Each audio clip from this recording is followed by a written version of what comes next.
Abram wędrował w stronę Negebu. Podróżował przez rejony, w których nastał głód, udał się więc do Egiptu, aby tam przeczekać okres głodu. Bał się jednak, że może go spotkać coś złego, dlatego poprosił swoją żonę, która była też jego siostrą. Wiem, że jesteś urodziwą kobietą, gdy cię ujrzą Egipcjanie i dowiedzą się, że jesteś moją żoną, to mogą chcieć mnie zabić. Mów więc, że jesteś moją siostrą, żeby nic złego mnie nie spotkało. Kiedy przybyli do Egiptu, faktycznie Egipcjanie zwrócili uwagę na nietypową urodę Saraj i zabrali ją do Faraona.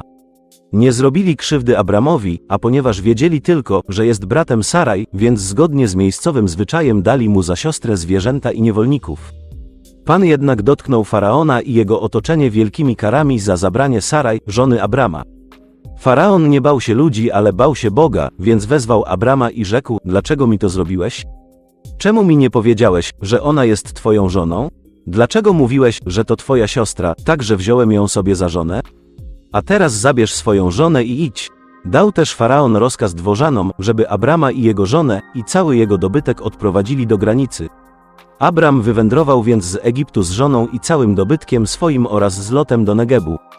A był Abram już bardzo zasobny w trzody, srebro i złoto. Zatrzymując się na postojach, Abram zawędrował do Betel. Lot, który szedł z Abramem, miał również dużo zwierząt. Kraj nie mógł utrzymać ich obu, bo zbyt liczne mieli trzody, musieli więc się rozdzielić.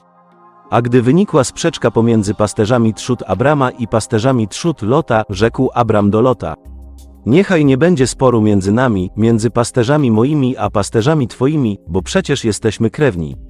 Wszak cały ten kraj stoi przed tobą otworem. Odłącz się ode mnie. Jeżeli pójdziesz w lewo, ja pójdę w prawo, a jeżeli ty pójdziesz w prawo, ja w lewo. Wtedy Lot, spojrzawszy przed siebie, spostrzegł, że cała okolica wokół Doliny Jordanu aż do Soaru jest bardzo urodzajna. Lot wybrał sobie zatem całą tę Dolinę Jordanu i wyruszył ku wschodowi, i tak rozłączyli się obaj. Abram pozostał w ziemi Kanaan, Lot zaś zamieszkał w owej okolicy, rozbiwszy swe namioty aż po Sodomę. Mieszkańcy Sodomy byli złymi ludźmi. Po odejściu Lota Pan rzekł do Abrama: spójrz przed siebie i rozejrzyj się z tego miejsca, na którym stoisz, na północ i na południe, na wschód i ku morzu, cały ten kraj, który widzisz, daję tobie i twemu potomstwu na zawsze. Twoje zaś potomstwo uczynię liczne jak ziarnka pyłu ziemi, jeśli kto może policzyć ziarnka pyłu ziemi, policzone też będzie twoje potomstwo. Wstań i przejdź ten kraj wzdłuż i wszerz, tobie go oddaję. Abram zwinął swe namioty i przybył pod Hebron, gdzie były dęby Mamre. Osiedliwszy się tam, zbudował ołtarz dla Pana. W tym czasie wybuchła wojna między okolicznymi miastami, w wyniku której Lot z całym dobytkiem dostał się do niewoli.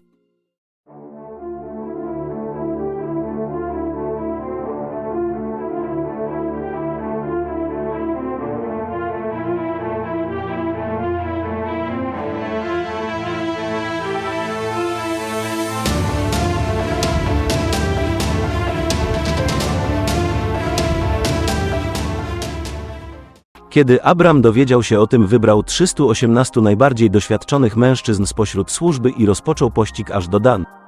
Podzieliwszy swych ludzi na oddziały, nocą napadł wraz z nimi na nieprzyjaciół i zadał im klęskę. A potem ścigał ich aż do Choby, która leży na zachód od Damaszku. W ten sposób odzyskał całe mienie, a także sprowadził na powrót Lota wraz z jego dobytkiem, kobietami i sługami.